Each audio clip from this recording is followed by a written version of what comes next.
Today, I want to go over the draft from 100 Thieves vs Cloud9 in the LTA this past weekend. Honestly, C9's draft was utter dog water, and they fully deserved to lose this game. Let's take a look. 100 Thieves first pick Ambessa, which is fine. With Cassante, Rumble, and Jace all banned, this is the last acceptable blind pick in top lane really.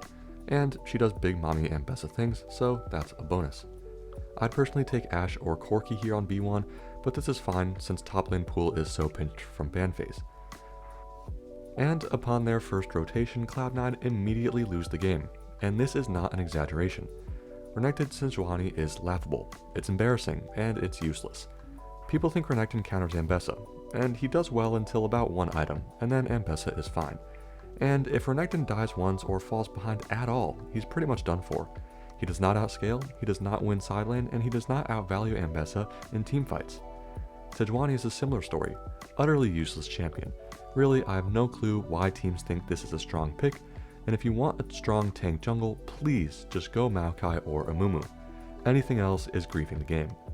You might say, oh, they have Sejuani Renekton melee combo for easy gank setup to get Renekton snowballing.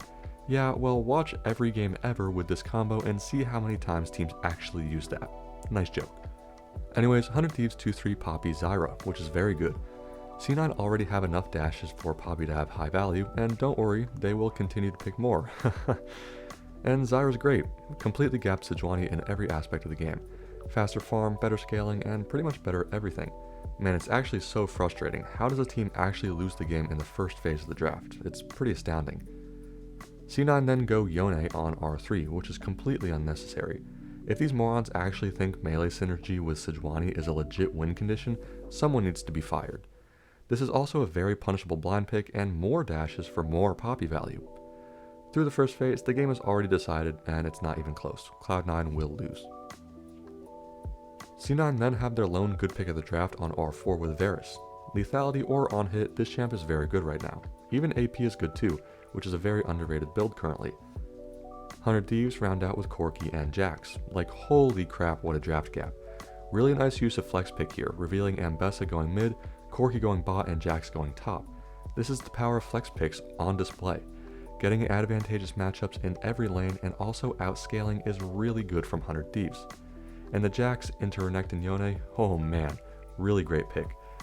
With a Leona R5 into Poppy, this only further solidifies C9's complete inability to draft or really to think whatsoever. The game was lost immediately, well done C9, deserved loss.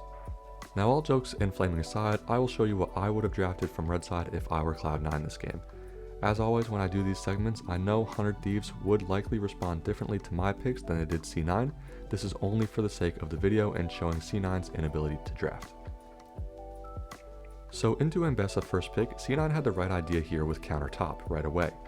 The only legit counter I've seen really dumpster Ambessa in top lane is Maokai. I'm sure there are others, but I'm going to go ahead and lock Maokai because 1, he's a flex, and 2, he's just a really strong champion.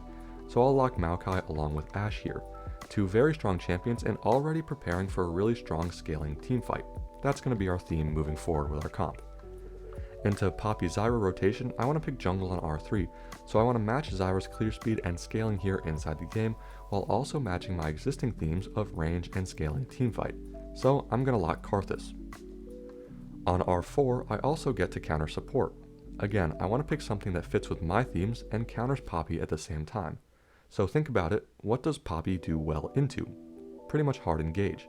So we play ranged and don't run into her, giving her less value and locking Lulu on R4. Into Corki Jax roundout, we know that Ambessa is mid now, so we want something to survive her lane phase while again matching our own themes. Since we also have Karthus and Maokai, we do need another AD threat here, so we're going to lock Gangplank.